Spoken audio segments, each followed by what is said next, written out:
Welcome back to another technical deep dive here in the debug zone.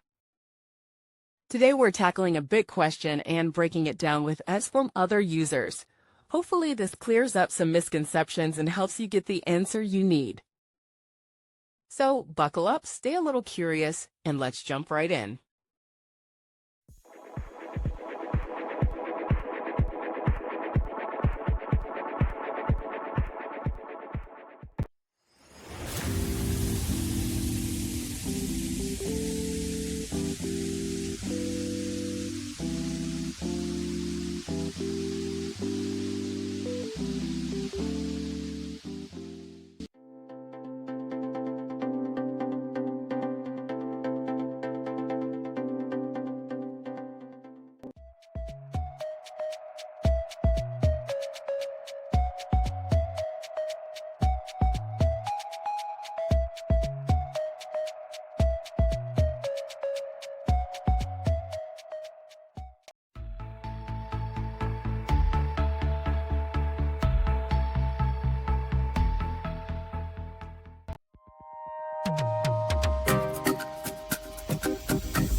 And that's a wrap.